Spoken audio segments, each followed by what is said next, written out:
Hello साथियों, good morning आप सभी को। और आप सभी का मेरे इस छोटे से परिवार में स्वागत है।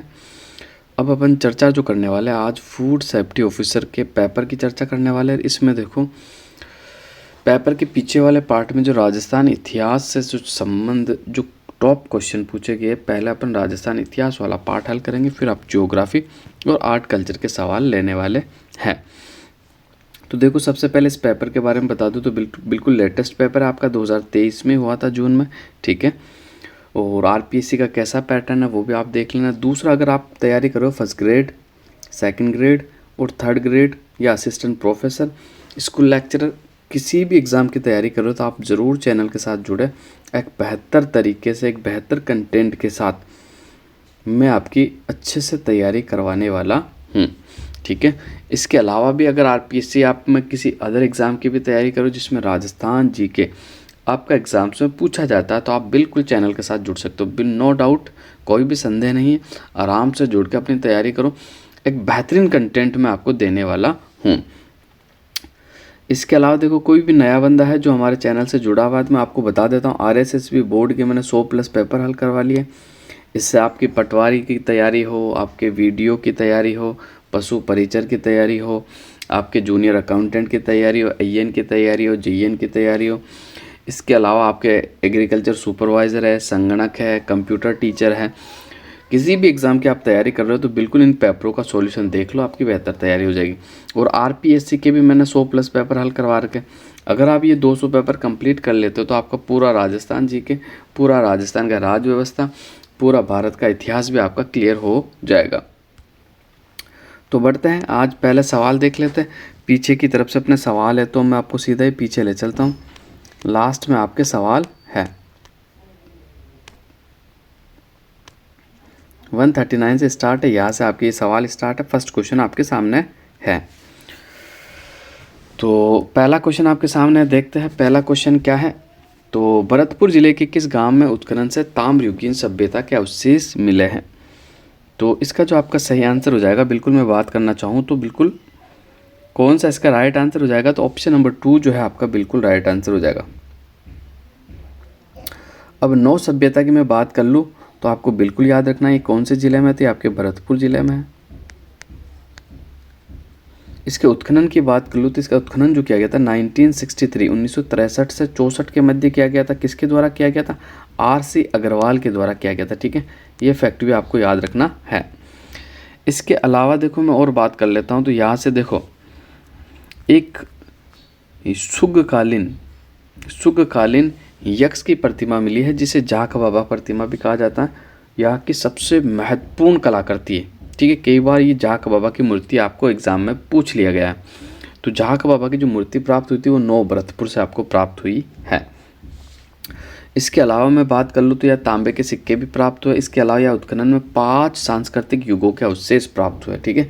साथ के साथ आपको ये फैक्ट भी याद रखना है जो कि इम्पोर्टेंट है। अब आगे बढ़ते हैं, अगला क्वेश्चन देखते हैं। अगला क्वेश्चन आपके सामने है, मुगल सम्राट जहांगीर के द्वारा बीकानेर महाराजा राय सिंह को कितनी मनसब प्रदान की गई थी? तो इसका जो आपका राइट आंसर हो जाएगा, ऑप्शन नंबर 2 जो है आपका बिल्कुल राइट आंसर हो जाएगा। 5000 की मनसब दी गई। कितनी मनसब दी गई? 5000 की आपकी मनसब दी गई। अब देखो, थोड़ी सी चर्चा अगर मैं करना चाहूँ, बीकानेर के जो शासक है महाराजा राय सिंह, उनके बारे में चर्चा करना चाहूँगा। एक तो उनके कार्यकाल की जो अवधि है ये पूछी गई थी, ठीक है। अभी हाल ही में कोई लेटेस्ट एग्जाम जो कि आरएसएसबी बोर्ड द्वारा लिया गया वापस से बनेगा, 1574 से लेकर 1612 तक इनका रूलिंग पीरियड था, ठीक है। बिल्कुल आपको याद रखना, 1574 से 1612। अब देखो, मैं इंपॉर्टेंट फैक्ट की बात कर लेता हूँ। बीकानेर राय सिंह जो है ये राव राजा कल्याणमल के पुत्र थे, ठीक है। बिल्कुल आपको याद रखना। दूसरा, जैसे ही 1574 में ये गद्दी पर बैठे थे तो इन्होंने उपाधि धारण करी थी। कौन सी? महाराजा धीराज की उपाधि इन्होंने धारण करी थी। बिल्कुल आपको याद रखना, महाराजा धीराज की उपाधि इन्होंने धारण करी थी, ठीक है। इसके अलावा मैं और फैक्ट आपको बता देता हूँ। तो महाराजा राय सिंह मुगल बादशाह अकबर और जहांगीर का मनसबदार था, ठीक है। ये आपको बिल्कुल याद रखना है। इसके अलावा मुगल बादशाह अकबर ने तो इनको जो मनसब दिया था ये 4000 ही दिया था, लेकिन मैं जहांगीर की बात कर लूँ तो जहांगीर ने इनको जो मनसब दिया था वो 5000 का मनसब दिया था। इम्पोर्टेंट है, ये 2 मुगल बादशाहों की सेवा इन्होंने की थी, आपको याद रखना। एक तो आपके बादशाह अकबर और जहांगीर की। और बादशाह अकबर ने जो दी थी मैं आपको बता देता हूँ। बादशाह अकबर ने कितना मनसब दिया था, तो बादशाह अकबर ने 4000 दिया था, जबकि जहांगीर ने जो दिया था वो कितना दिया था, तो जहांगीर ने 5000 का मनसब दिया था। बिल्कुल आपको याद रखना है। अब देखो मैं इम्पोर्टेंट फैक्टों की थोड़ी सी इनके बारे में चर्चा करना चाहूँगा। 1577 में अकबर ने महाराजा राय सिंह को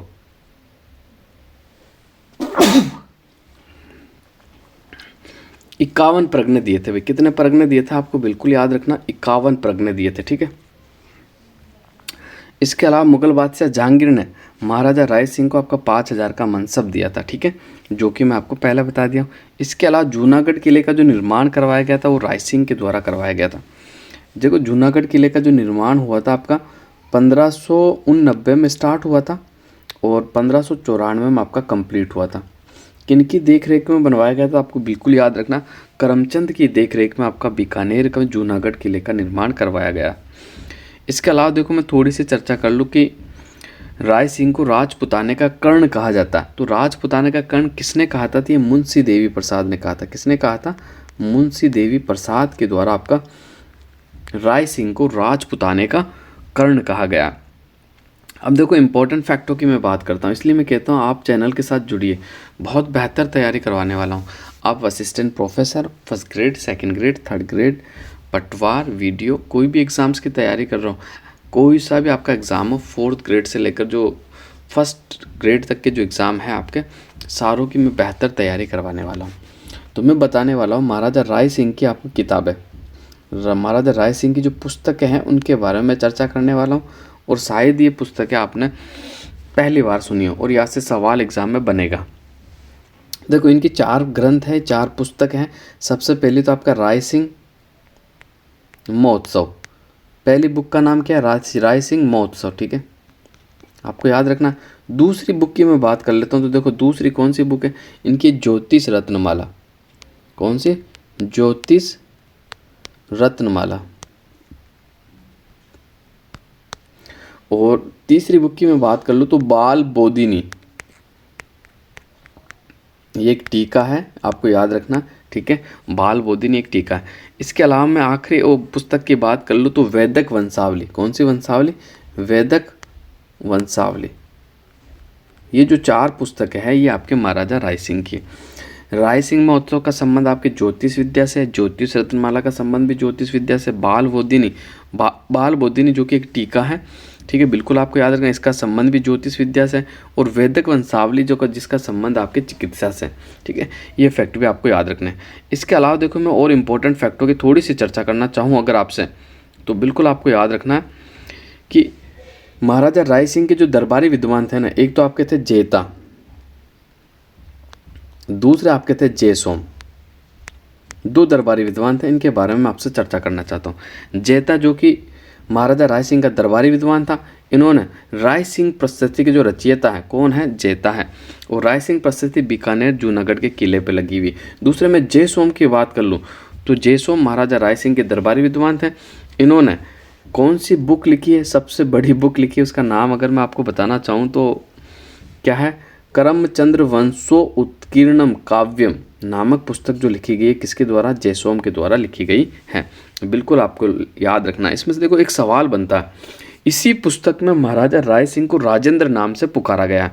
तो सवाल ये बनता है कि कौन सी पुस्तक में महाराजा राय सिंह को राजेंद्र का नाम दिया गया है, या फिर सवाल ये बनेगा कि कौन से महाराजा को राजेंद्र कहा जाता है, ठीक है। तो ये दोनों ही तरह से आपका सवाल बन सकता है, एग्जाम में बहुत इंपॉर्टेंट है, बिल्कुल आपको याद रखना।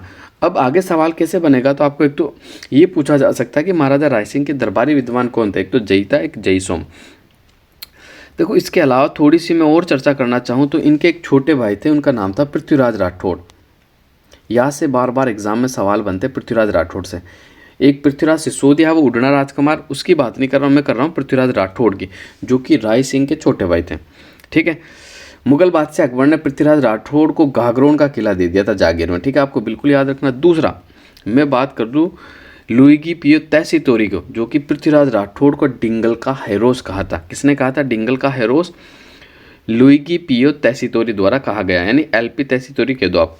इसके अलावा एलपी तेसीतोरी ने इटली के जो उदीन नगर है वहाँ के आपके निवासी थे एलपी तेसीतोरी। इसके अलावा देखो मैं बात कर लेता हूँ कि महत्वपूर्ण ग्रंथ जो कि पृथ्वीराज राठौड़ का लिखा हुआ है, वैली किशन रुक्मणीरी। ठीक है, कौन सा ग्रंथ है? वैली किशन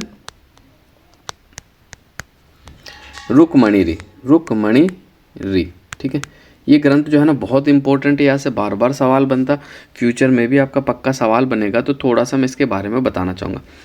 देखो ये जो आपका ग्रंथ लिखा गया था, सबसे पहले आपको याद रखना है पृथ्वीराज राठौड़ द्वारा गागरोन के किले में लिखा गया। दूसरा, इसकी मैं शैली की थोड़ी सी चर्चा कर लूँ तो इसकी शैली है ना डिंगल शैली है। अब देखो आपको कंफ्यूज नहीं होना, क्योंकि पूर्वी राजस्थान की जो शैली थी वो पिंगल थी, लेकिन ये ग्रंथ जो है आपका डिंगल शैली में, क्योंकि पृथ्वीराज राठौड़ का जो संबंध है वो मारवाड़ से है, लेकिन ग्रंथ जो लिखा गया था आपका कहा पूर्वी राजस्थान यानी आपके कहा गागरोन में लिखा गया था। तो इसकी जो शैली है वो डिंगल शैली है, बिल्कुल कोई डाउट नहीं है, बिल्कुल सही है। इसके अलावा वैली किशन रुक्मणी पुस्तक की मैं बात कर लूँ तो इसकी भाषा जो है उत्तरी मारवाड़ी भाषा। कैसी है? उत्तरी मारवाड़ी इसकी भाषा है। इसके अलावा कवि दुर्सा आडा ने, देखो कवि दुर्सा आडा ने वैली किशन रुक्मणीरी नामक पुस्तक को 5वां तो वेद बताया है और 19वां पुराण बताया, 5वां वेद और 19वां पुराण बताया है।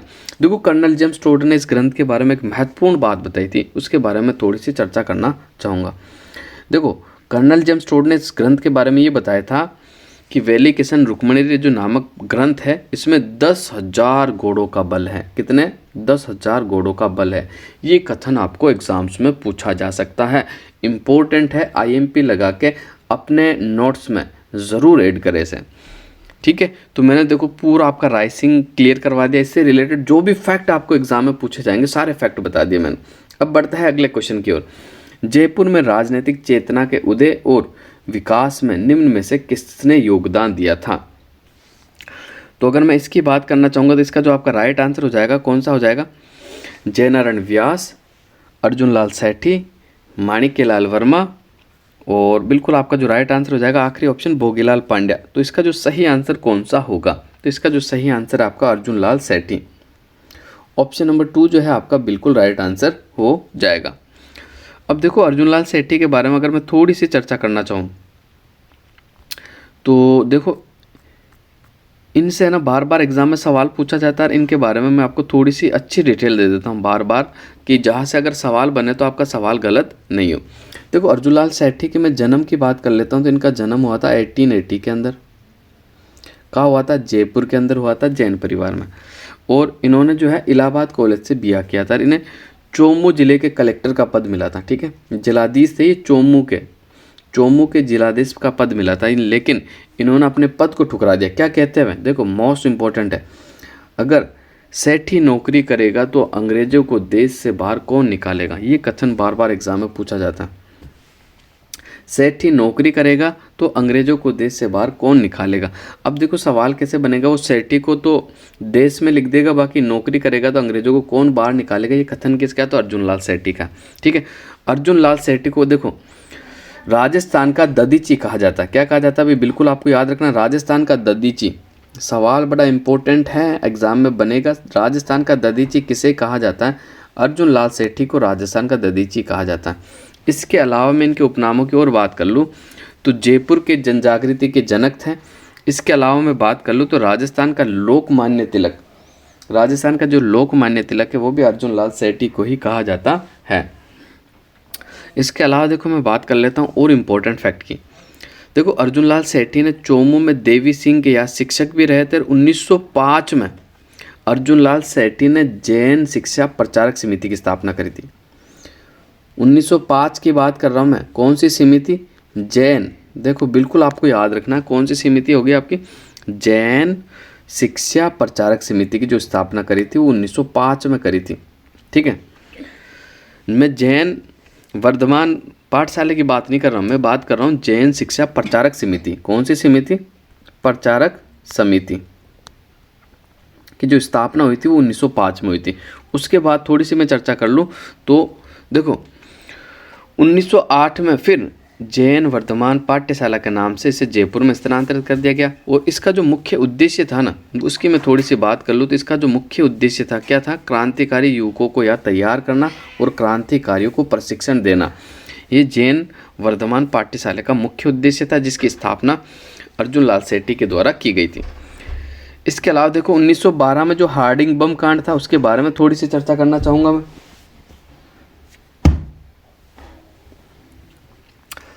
1912 में हार्डिंग बम कांड में अमीर चंद मुखबिर ने बताया कि अर्जुन लाल सेठी के दिमाग की उपज है ये, कि ये प्लान जो बनाया गया था, कौन सा, हार्डिंग बम कांड का जो प्लान बनाया था वो किसने बनाया था, अर्जुन लाल सेठी ने।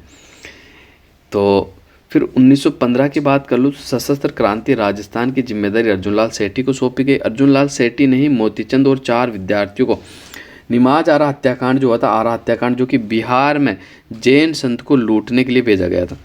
मोतीचंद को फांसी की सजा हुई थी और विष्णुदत्त को आजीवन कारावास और अर्जुन लाल सेठी को 5 साल की सजा हुई थी। उसमें कौन सी जेल में रखा गया था, तो ये सवाल एग्जाम में बनता है। वेल्लूर जेल में इनको बंद किया गया था। ठीक है, बिल्कुल आपको याद रखना, वेल्लूर जेल आपकी कहाँ पड़ती है, तो ये तमिलनाडु में पड़ती है। कहाँ पड़ती है, तमिलनाडु में।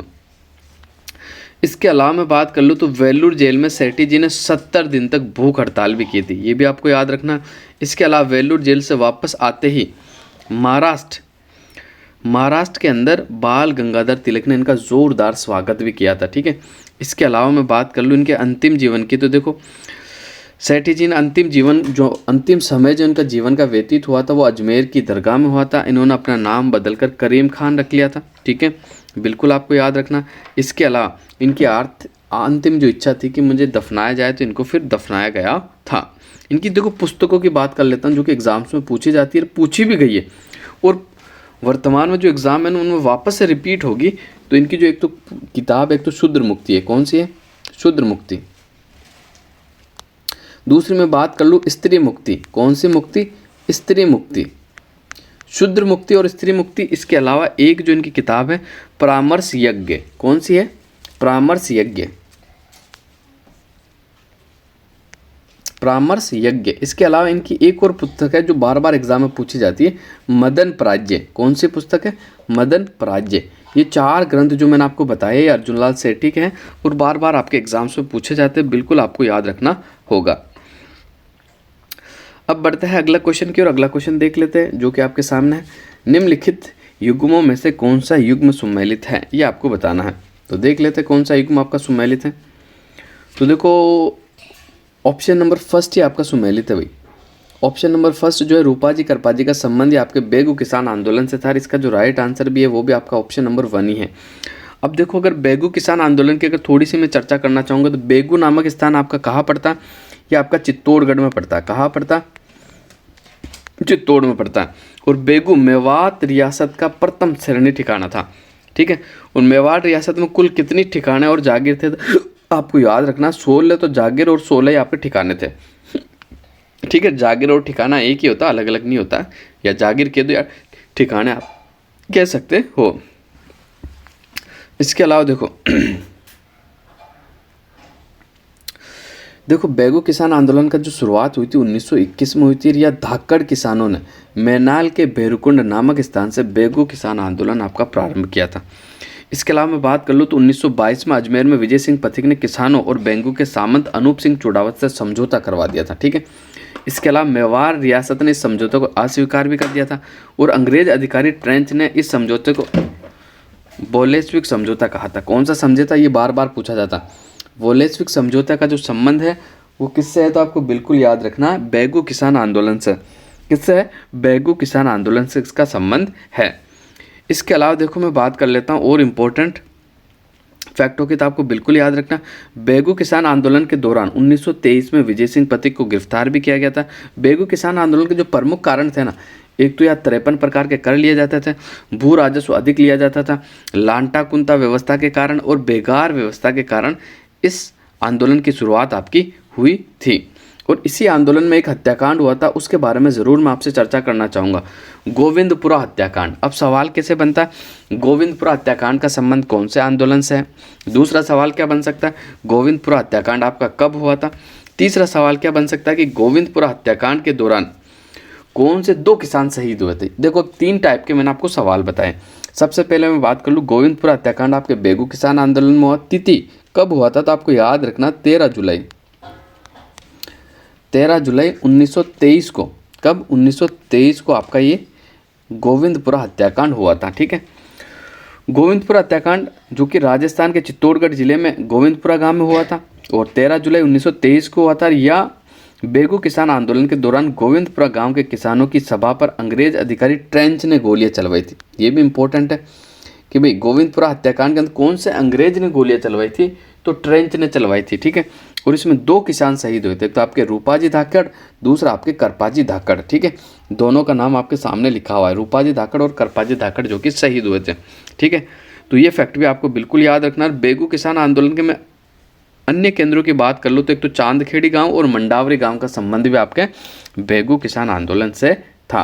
अब बढ़ते हैं अगले क्वेश्चन की ओर। अगला क्वेश्चन देख लेते हैं। अगला क्वेश्चन जो कि आपके सामने है, बड़ा इंपॉर्टेंट सवाल है, चलो इसकी मैं बात कर लेता हूँ। निम्नलिखित व्यक्तियों पर विचार कीजिए, गोपाल दास, खूबराम, सत्यनारायण, मानमल जैन, इनमें से कौन बीकानेर राजद्रोह एवं षड्यंत्र मामले में सम्मिलित था, ये आपको बताना है। तो देखो, आपके गोपाल दास भी थे, खूबराम भी थे, सत्यनारायण भी थे, लेकिन मानमल जैन नहीं थे। तो इसका जो राइट आंसर हो जाएगा आपका, बिल्कुल मैं बात करना चाहूँ 143 का जो राइट आंसर हो जाएगा, कौन सा हो जाएगा, बिल्कुल आपका ऑप्शन नंबर 4 जो है आपका बिल्कुल राइट आंसर हो जाएगा। अब देखो, बीकानेर षड्यंत्र केस जो हुआ था नहीं, कब हुआ था, तो आपको बिल्कुल याद रखना, अप्रैल 1932 के अंदर हुआ था। कब हुआ था भाई, अप्रैल 1932 में हुआ था। इनके अलावा देखो कौन कौन इसमें शामिल थे, मैं आपको बता देता हूँ। देखो, एक तो खूबराम हो गया आपके 1 नंबर पे। ठीक है, दूसरे नंबर की बात कर लो तो गोपाल दास हो गए, तीसरे नंबर की बात कर लो तो आपके सत्यनारायण हो गए। इसके अलावा मैं बात कर लेता हूँ तो एक आपके कौन थे, तो आपको याद रखना, चंदनमल बेहड़ भी इसमें शामिल थे। कौन, चंदनमल बेहड़, बेहड़ का संबंध भी इसी से, चंदनमल बेहड़ 4 हो गए। इसके अलावा देखो मैं और बताता हूँ, इसके अलावा आपके बद्री प्रसाद का संबंध भी इसी से है, बद्री प्रसाद भी इसी में शामिल थे आपके, बद्री प्रसाद। ठीक है, 5 हो गए। इसके अलावा मैं बात कर लूँ तो लक्ष्मी चंद का संबंध भी इसी से है, और इसके अलावा मैं बात कर लेता हूँ, लक्ष्मी चंद के अलावा मैं बात कर लेता हूँ तो आपके प्यारे लाल का संबंध भी इसी से है। ठीक है, किसका है, प्यारे लाल का संबंध भी इसी से है। तो 7 व्यक्तियों मैंने आपको बताया जो कि आपके जिनका संबंध बीकानेर राजद्रोह और षड्यंत्र मामले से है। गोपाल दास, खूबराम, सत्यनारायण, लक्ष्मीचंद, चंदनमल बेहड़ और बद्री प्रसाद और प्यारे लाल, इनका संबंध जो है आपके वो किससे है, कौन से घटना से है, तो बीकानेर राजद्रोह षड्यंत्र मामला जो कि 1932 में हुआ था, इन सभी का संबंध इससे है। एग्जामिनर आरपीएससी देखो बार बार इन 7 में से आपको 3 ऑप्शन देता है, 1 ऑप्शन अलग बनाता है, इसलिए 7 नाम आपको याद रखने पड़ेंगे। ठीक है, सवाल जैसे ये बनावा ना वैसा ही आपका वापस से रिपीट होगा, लेकिन आपको याद रखना होगा। अब आगे बढ़ते हैं, अगले क्वेश्चन की बात कर लेते हैं।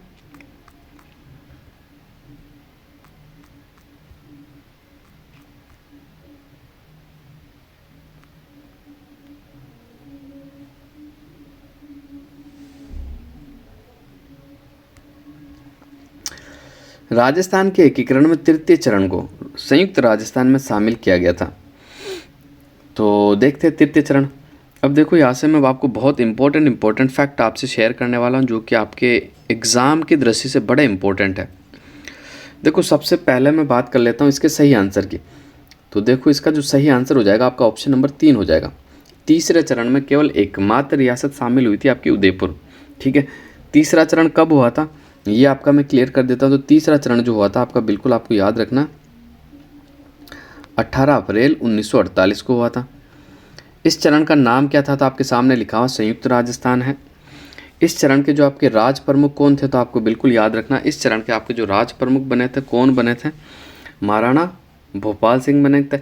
इसके अलावा मैं बात कर लेता हूँ, इस चरण के जो प्रधानमंत्री बने थे वो कौन बने थे, वो माणिक्यलाल वर्मा बने थे। अब देखो, मैं आपके राजस्थान के एकीकरण के ऐसे फैक्ट आपको बताऊंगा जो शायद आपने पहली बार ही सुने होंगे। देखो, राजस्थान का एकीकरण 7 चरणों में कंप्लीट हुआ था, लेकिन देखो ये फैक्ट मैं आपको बताऊंगा कि राजस्थान यूनियन, क्या बता रहा हूँ मैं आपको,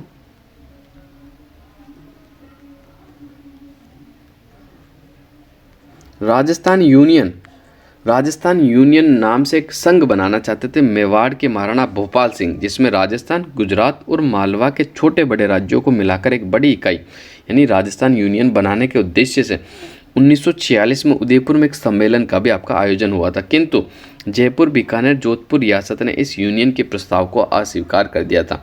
अब सवाल कैसे बनेगा देखो, कि मेवाड़ महाराणा कौन सा संघ बनाना चाहते थे, ठीक है।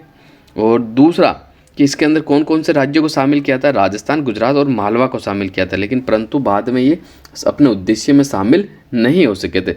इसी तरह देखो, राजपुताना संघ बनाना चाहते थे जयपुर के महाराजा सवाई मानसिंह। क्या बनाना चाहते थे?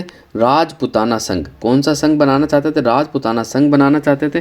कौन शासक? जयपुर के जो महाराजा है सवाई मानसिंह द्वितीय, लेकिन ये भी असफल रहे थे। ये भी पूछा जा सकता है सवाल। हाड़ौती संघ बनाना चाहते थे कोटा के भीम सिंह जो थे, वो कोटा और बूंदी और झालावाड़ राज्यों को मिलाकर वो आपका हाड़ौती संघ बनाने की कोशिश की, लेकिन ये भी असफल रहे थे। इसके अलावा मैं थोड़ी सी बात कर लूँ, देखो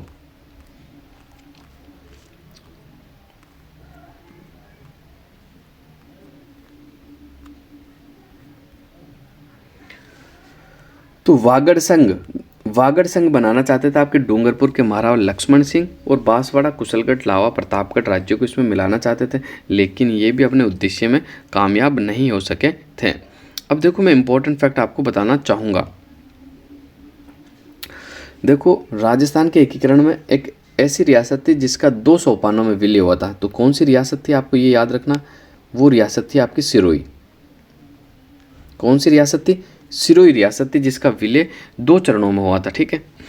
एक तो ये फैक्ट आपको याद रखना। इसके अलावा राजस्थान का एकीकरण का सर्वप्रथम प्रयास किसने किया था? लॉर्ड लिनलिथगो ने किया था। बिल्कुल आपको याद रखना, 1939 या 40 कह दो आप, 1940 और 1939 में जो प्रथम प्रयास किया गया था वो लॉर्ड लिनलिथगो के द्वारा किया गया था, ठीक है। इसके अलावा देखो, एक इम्पोर्टेंट कथन है जो कि बार बार एग्जाम्स में पूछा जाता है, बहुत ईजी है, कि बांसवाड़ा के महारावल चंद्रवीर सिंह ने ये कहा था कि मैं अपने डेथ वारंट पर हस्ताक्षर कर रहा हूँ। जब विलय पत्र पर ये हस्ताक्षर कर रहे थे तब ये कथन इन्होंने कहा था। इसके अलावा देखो, एकीकरण के समय अलवर रियासत बहुत चर्चा में रही थी। उसके बारे में थोड़ा सा मैं आपसे चर्चा करना चाहूँगा कि क्यों चर्चा में रही थी। तो अलवर रियासत का संबंध महात्मा गांधी की हत्या से जुड़ा हुआ था उस समय, ठीक है, आपको याद रखना। अलवर रियासत के जो शासक थे तेज सिंह के दीवान नारायण यानी NB खरे ने महात्मा गांधी की हत्या के कुछ दिन पूर्व ही नाथूराम गोडसे और उसके सहयोगी को अलवर में शरण दी थी। महात्मा गांधी की हत्या के संदेह में अलवर के शासक तेज सिंह और उनके जो दीवान हैं NB खरे को दिल्ली में नज़रबंद कर दिया गया था, ठीक है। ये फैक्ट आपको याद रखना। कहाँ नज़रबंद किया था? दिल्ली के अंदर इनको नज़रबंद किया था। इसीलिए एकीकरण के समय आपकी कौन सी रियासत चर्चा में रही थी? तो आपको बिल्कुल याद रखना, अलवर रियासत आपकी चर्चा में रही थी। और अलवर रियासत ने देखो भारत का प्रथम स्वतंत्रता दिवस भी नहीं मनाया था, ये भी आपको बिल्कुल याद रखना। इसके अलावा देखो 3 रियासतें ऐसी थी जो उत्तर प्रदेश में मिलना चाहती थी। कौन कौन सी? तो देखो मैं आपको बता देता हूँ। एक तो आपका अलवर, दूसरा आपका भरतपुर, तीसरा आपका धौलपुर। ये तीनों रियासतें भाषाई समानता के आधार पर आपके उत्तर प्रदेश राज्य में मिलना चाहती थी। इसके अलावा देखो, मैं और इम्पोर्टेंट फैक्ट की बात कर लूँ तो बीकानेर नरेश शार्दुल सिंह विलय पत्र पर हस्ताक्षर करने वाले पहला राजा थे। ये सवाल एग्जाम में पूछा गया कि भाई शार्दुल सिंह जो है, बीकानेर के शार्दुल सिंह विलय पत्र पर हस्ताक्षर करने वाले पहले राजा थे, जबकि एकीकरण पर सर्वप्रथम जो हस्ताक्षर किया था वो अलवर रियासत ने किया था। कौन सी रियासत ने? अलवर रियासत पर। और विलय पत्र पर सर्वप्रथम जो हस्ताक्षर किए थे वो किसने किए थे? बीकानेर नरेश शार्दुल सिंह ने किया था। और धौलपुर रियासत जो है आपकी, धौलपुर रियासत विलय पत्र पर हस्ताक्षर करने वाली अंतिम रियासत थी, ठीक है। धौलपुर के शासक उदयबान सिंह ने 14 अगस्त 1947 को रियासती विलय पत्र पर हस्ताक्षर किया था। तो ये एकीकरण के जो इम्पोर्टेंट फैक्ट है बिल्कुल आपको याद रखने हैं। देखो, एकीकरण 7 चरणों में हुआ। अगर इस सवाल यूँ पूछ लिया जाओ कि एकीकरण में कुल कितने दिन लगे, तो आपको याद रखना 3144 दिन लगे थे। कितने? 3144 दिन आपके लगे थे। इसके अलावा देखो, मैं इंपॉर्टेंट फैक्ट आपको बता देता हूँ। देखो, एक सवाल आपका यूँ बनता है एकीकरण से कि भी मत्स्य संघ का विलय कब हुआ था राजस्थान में। तो देखो, सवाल थोड़ा सा टेढ़ा है। एक तो आपको गठन याद रखना, दूसरा आपको विलय याद रखना। मत्स्य संघ की गठन की अगर मैं बात कर लूँ तो इसका जो गठन हुआ था वो तो हुआ था आपके कब? 18 मार्च 1948 को। लेकिन विलय की बात कर लूँ तो ये विलय जो हुआ था 15 मई 1949 को हुआ था। गठन 18 मार्च 1948, विलय 15 मई 1949। ये विलय ही आपका हाल ही के अंदर RS प्री के एग्जाम में भी पूछा गया, बार बार पूछा जाता। विलय और गठन के अंदर क्या होता, जो स्टूडेंट होता है वो कंफ्यूज हो जाता है कि गठन पहले, सबसे पहले ऑप्शन में गठन की तिथि दी रहती है, वो गठन पे ही काला गोला कर देता है। बाद में घर जाके फिर उत्तर मैच करता है तो फिर यार ये तो गलत हो गया, कैसे गलत हो गया। फिर पता पड़ता है कि विलय पूछा गया था, गठन नहीं पूछा गया था। इसलिए इसको बिल्कुल आपको ध्यान रखना है। आगे बढ़ते हैं, अगले क्वेश्चनों की थोड़ी सी चर्चा कर लेते हैं। तो देख लेते हैं, निम्नलिखित में से कौन से मंदिर गुज्जर प्रतिहार शैली के हैं, ये आपको बताना है। तो इसके अंदर आपको मंदिर दिए हुए, इन से मंदिर की शैलियों के अपन थोड़ी सी चर्चा भी करेंगे, देख लेंगे कौन से मंदिर कौन सी शैली का है।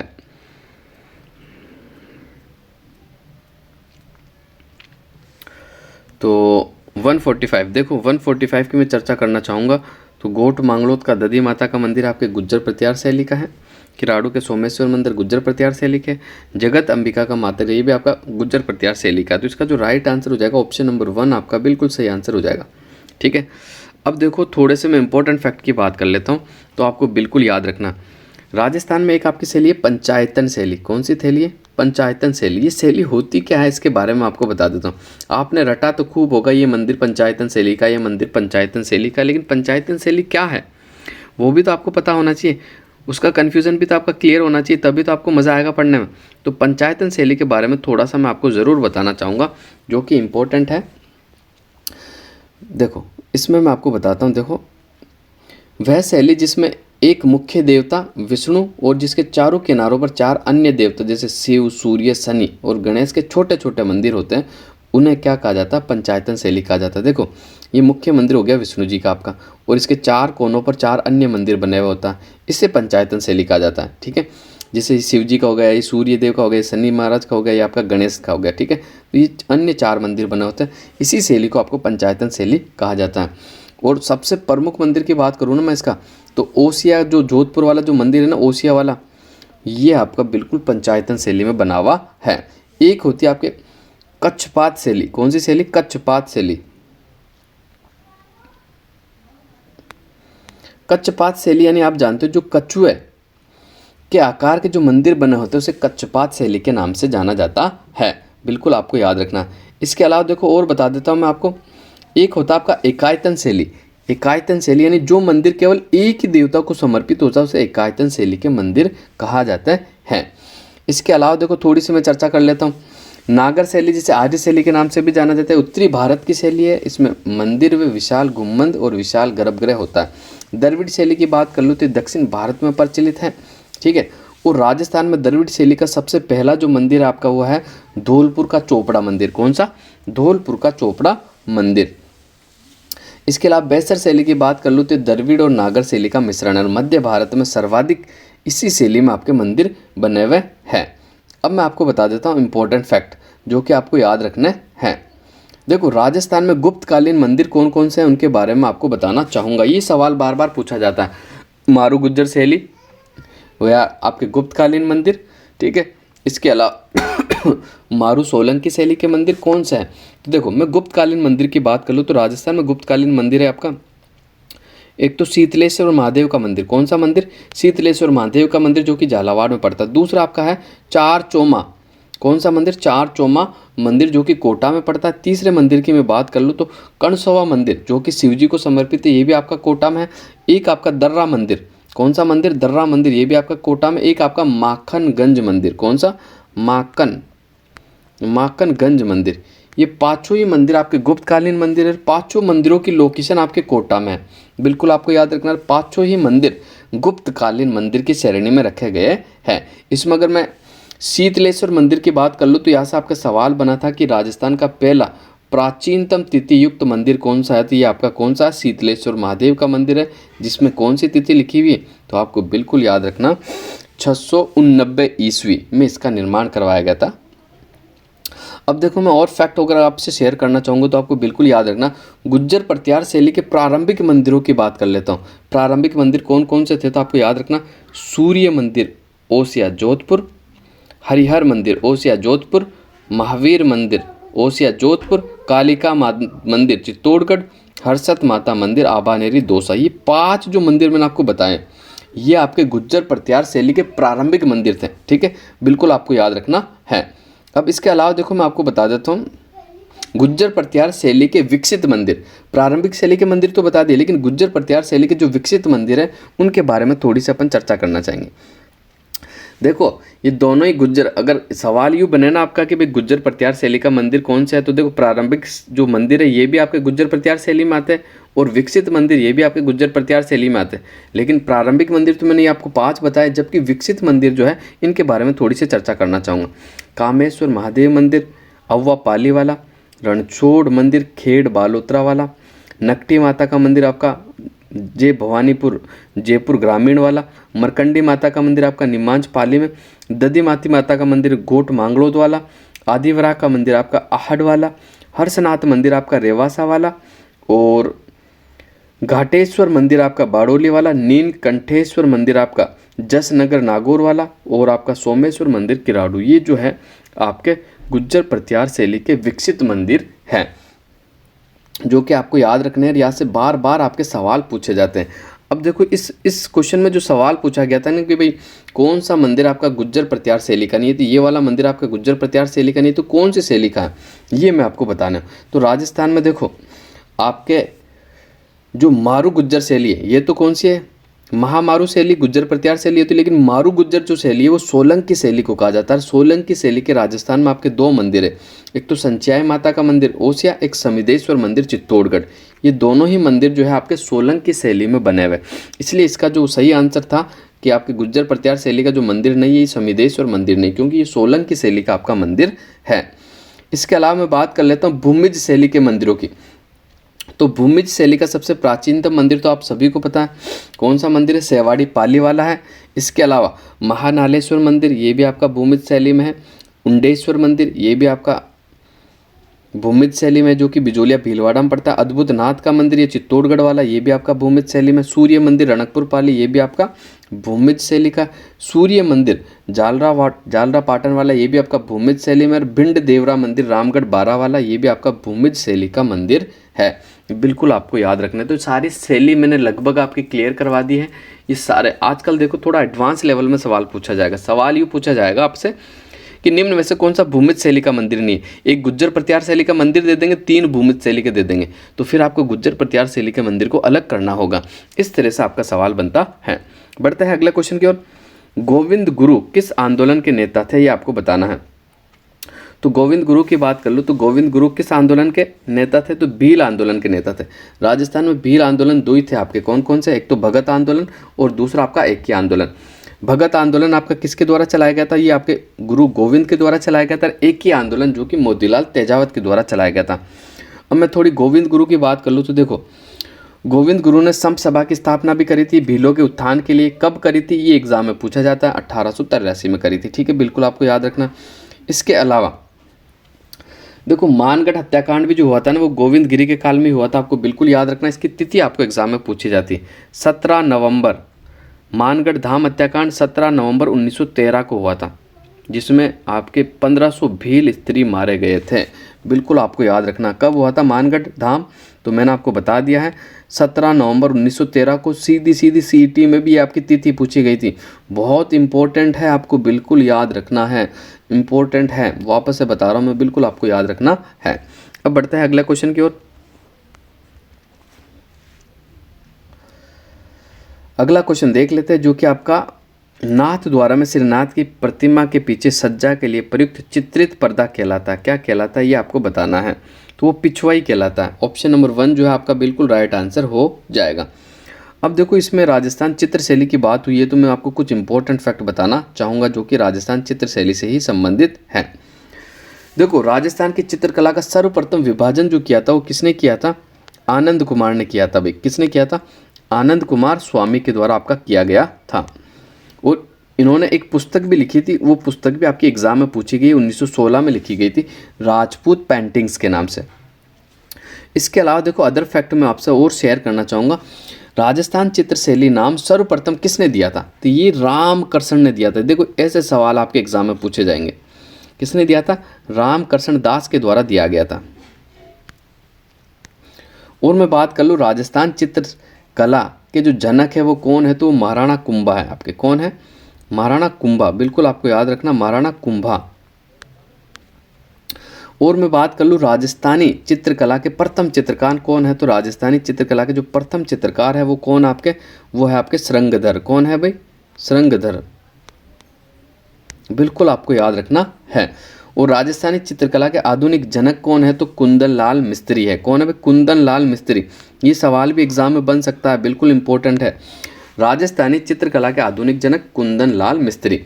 इसके अलावा देखो, प्राचीन युग की चित्रशाला बेराट सभ्यता को कहा जाता है क्योंकि यह अनेक चित्र मिले थे। इसके अलावा भारत के आधुनिक चित्रकला के जो जनक कहा जाता है वो रवि वर्मा को कहा जाता है। किसे कहा जाता है?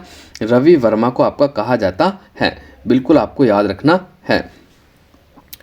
इसके अलावा देखो, मैं और इम्पोर्टेंट फैक्ट की बात कर लेता हूँ नाथद्वारा शैली से। नाथद्वारा शैली की मैं बात कर लूँ तो इसका जो स्वर्ण काल आपका माना जाता है, किन के काल को माना जाता है, तो राज सिंह के काल को माना जाता है। ठीक है, बिल्कुल आपको याद रखना। इसका प्रारंभ भी जो हुआ था राज सिंह के काल में हुआ था। और इसी शैली पर वल्लभ शैली, इसी शैली को आपके वल्लभ शैली के नाम से भी जाना जाता है। ठीक है, और इस चित्र शैली पर पुष्टि मार्ग यानी वल्लभ संप्रदाय का सबसे अधिक प्रभाव है। इस शैली के मैं अगर रंगों की बात कर लूँ तो एक तो पीला रंग, दूसरा हरा रंग का बहुत प्रयोग किया गया। ठीक है, इसी शैली में सर्वाधिक धार्मिक प्रभाव भी पड़ा है। और इसके अलावा मैं बात कर लूँ तो श्री कृष्ण और यशोदा के सबसे अधिक चित्र जो देखने को मिलेंगे नाथद्वारा शैली में मिलेंगे आपको। कौन सी शैली में? नाथद्वारा शैली के अंदर ही मिलने वाले हैं। इसके अलावा देखो, मैं और इम्पोर्टेंट फैक्टों की अगर बात कर लेता हूँ इस चित्र शैली से रिलेटेड, तो इस चित्र शैली के जो प्रमुख चित्र हैं और प्रमुख चित्रकार हैं उनकी बात करेंगे अपन। प्रमुख चित्रों की मैं बात कर लूँ तो देखो, या पृथ्वीराज रिवेली, कदम्बरी, एक तो आपका हो गया पृथ्वीराज रिवेली ये चित्र, एक कदम्बरी हो गया, एक पंचतंत्र हो गया, पंचतंत्र का चित्रण भी हुआ। इसके अलावा मालती मालव, मालती माधव का भी जो चित्रण हुआ वो भी आपका यही हुआ। ठीक है, इसके अलावा एकादशी महात्म्य का चित्रण भी आपका नाथद्वारी शैली में हुई है। और इसके प्रमुख चित्रकारों की अगर मैं बात कर लूँ तो देखो, आपको बिल्कुल याद रखना है, मोस्ट इंपॉर्टेंट है। एक तो हो गया आपका घनश्याम। कौन सा श्याम हो गया? घनश्याम। ठीक है, बिल्कुल आपको याद रखना है। आगे अगर मैं बात कर लूँ तो आपका हो गया नारायण। कौन सा? नारायण। एक आपका हो गया चतुर्भुज। कौन सा हो गया? चतुर्भुज। एक आपका हो गया घासीलाल। कौन सा लाल? बिल्कुल आपको याद रखना, घासीलाल। एक आपका हो गया उदयराम। कौन सा राम? उदयराम। एक आपका हो गया इलायची और चंपालाल। इलायची, कमला, इलायची और चंपालाल। कमला और इलायची जो है ना, दो महिला चित्रकार है, इनका संबंध आपके नाथद्वारा से कई बार ये सवाल बना है, बिल्कुल इंपॉर्टेंट है, बिल्कुल आपको याद रखना होगा, एग्जाम में वापस से रिपीट होगा। अब बढ़ते हैं अगले क्वेश्चन की और अगला क्वेश्चन देख लेते हैं। 148 की मैं बात कर लूँ तो मरु क्षेत्र में जोगी किस तत्ववाद्य के साथ गोपीचंद, भर्तृहरि, सुल्तान, निहालदे आदि के ख्याल गाते हैं? तो देखो, मैं बात कर लेता हूँ सारंगी की। तो सारंगी की मैं बात कर लेता हूँ, इसका जो सही आंसर होगा सारंगी होगा। और सारंगी की मैं चर्चा करता हूँ तो आपसे, सारंगी में कुल कितने तार होते हैं तो आपको याद रखना 27 तार होते हैं। कितने तार होते हैं सारंगी में? 27 तार होते हैं। ऊपर के तांते बकरी की आंतों के, बकरा जो होता है बकरा उसकी आंतों की बनाई जाती है, आपको याद रखना। इसके अलावा सारंगी तून, सागवान, केर और रोहिड़ी के लकड़ी की बनाई जाती है, ये फैक्ट भी आपको याद रखना। और राजस्थान में दो तरह की सारंगी आपकी प्रचलित है, एक तो सिंधी सारंगी, एक गुजरातन सारंगी। एक तो आपकी सिंधी सारंगी होगी, दूसरी आपकी गुजरातन सारंगी हो गई। ठीक है, सारंगी जैसलमेर और बाड़मेर के लंगा जाति के गायकों द्वारा और मारवाड़ में जोगियों द्वारा गोपीचंद, भर्तृहरि, निहालदे आदि की ख्याल गाते समय प्रयुक्त की जाती है। बड़ा इंपॉर्टेंट सवाल है, बड़ी गहराई से पूछा गया था, पता बहुत कम बच्चे इस सवाल को कर पाएंगे। अब आगे बढ़ते हैं, अगले क्वेश्चन की थोड़ी सी और चर्चा कर लेते हैं। अब वीडियो आपका खत्म होने वाला, बस एक दो क्वेश्चन आपके और बचे तो मैं थोड़ा सा सुमेलित कर लेता हूँ। एक तरफ लोक देवता, एक तरफ प्रमुख केंद्र है। तो सबसे पहले बात कर लेते हैं, कल्लाजी राठौड़ का संबंध बेंगटी से है, पापू जी का संबंध देरवा से है, और फिर बच गया, सॉरी, पापू जी का संबंध आपका कोल्लू से है ना, थोड़ा सा मैंने गलत बता दिया, 1 मिनट। पापू जी का संबंध कोल्लू से है, गोगा जी का संबंध देरवा से, हड़पू जी का संबंध रुंडेला से हो जाएगा। ठीक है, फिर गलत सुमेलित कर दिया, सॉरी सॉरी सॉरी, दिमाग पता नहीं कहाँ जा रहा है। देखो, सबसे पहले अपन बात कर लेते हैं किसकी, तो सबसे पहले अपन बात करेंगे गोगा जी का संबंध देरवा से, पापू जी का संबंध कोलूमंड से। ठीक है, हड़पू जी का संबंध आपके बेगटी से है, कल्ला जी का संबंध जो रुंडेला से है। तो 149 का जो आपका राइट आंसर हो जाएगा कौन सा हो जाएगा, तो 149 का जो आपका राइट आंसर हो जाएगा, देख लो ऑप्शन नंबर 2 किस में दिया हुआ, तो इसमें दिया हुआ ऑप्शन नंबर 1 में दिया हुआ। ठीक है, बिल्कुल आपका राइट आंसर हो जाएगा ऑप्शन नंबर 1। अब देखो कल्लाजी राठौड़ की अगर थोड़ी सी मैं चर्चा करना चाहूँगा तो इनका जो जन्म हुआ था वो सामियाना गांव में हुआ था। कौन से गांव में हुआ था? सामियाना गांव, मारवाड़ के अंदर इनका जन्म हुआ था। ठीक है। और इनकी बुआ थी जो आपकी मीरा थी ना, मीराबाई इनकी बुआ थी। और इनके गुरु की मैं बात कर लूँ तो योगी भैरवनाथ इनके गुरु हैं। योगी भैरवनाथ इनके गुरु हैं। और चित्तौड़ के तीसरे शाखे के अंदर ये वीर गति से युद्ध लड़ते हुए, वीर गति यानी ये शहीद हो गए थे, आपको याद रखना है कल्लाजी राठौड़। इन्हीं को 4 हाथों के लोक देवता और चतुर्भुज के नाम से जाना जाता है। इन्हें शेषनाग का अवतार भी कहा जाता है। और सामलिया क्षेत्र डूंगरपुर में इनके काले पत्थरों की मूर्ति भी बनी हुई है। जबकि चित्तौड़गढ़ दुर्ग की भैरव पोल के सामने कल्लाजा राठौड़ की आपकी छतरी बनी हुई है। और रनेला रुनेला, ठीक है, जैसा कि रुंडेला आपका पूछा गया, यहाँ पर आपके वीर सिद्ध यानी कल्लाजी राठौड़ की पीठ है। ठीक है, आपको बिल्कुल याद रखना। और इनके में देखो उपनामों की बात कर लूँ तो बाल ब्रह्मचारी भी नहीं कहा जाता, योगी कम धन भी नहीं कहा जाता, कहर भी नहीं कहा जाता, कल्याण भी इन्हें ही आपका कहा जाता है। तो ये भी आपको बिल्कुल याद रखना है। आज का आखिरी सवाल आपके सामने है, देख लेते हैं आज का आखिरी सवाल का सही उत्तर आपका क्या होने वाला है। राजस्थान के किस लोक देवता ने अपनी पत्नी की प्रेरणा से योग साधना की दीक्षा ली थी? तो इसका जो आपका राइट आंसर हो जाएगा ऑप्शन नंबर 4 हड़पू जी आपका बिल्कुल राइट आंसर हो जाएगा। हड़पू जी की अगर मैं थोड़ी सी चर्चा करना चाहूँगा तो देखो इनका जो जन्म हुआ था हड़पू जी का बुंडेल नागौर के अंदर हुआ था, बिल्कुल आपको याद रखना। इनके गुरु जी थे बालीनाथ थे। इनके गुरु कौन थे? बालीनाथ जी थे। और हड़पू जी का मुख्य पूजा स्थल जो है बेंगटी है, और बेंगटी अब आपका फलोदी जिले में शामिल हो गया। इनके पुजारी जो होते हैं वो साखला राजपूत होते हैं। और हड़पू जी की गाड़ी यानी आपकी बैलगाड़ी है उनकी पूजा की जाती है, क्योंकि हड़पू जी क्या करते थे, पंगु गायों के लिए उस बैलगाड़ी से उनके लिए चारा वगैरह लाया करते थे, इसीलिए उनकी बैलगाड़ी की पूजा की जाती है। और साकला हरपू का हाल ये इनका जीवन पर लिखा गया एक प्रमुख ग्रंथ भी है। इन्हें ही शकुन शास्त्र के ज्ञाता भी कहा जाता है हड़पू जी को, बिल्कुल आपको याद रखना।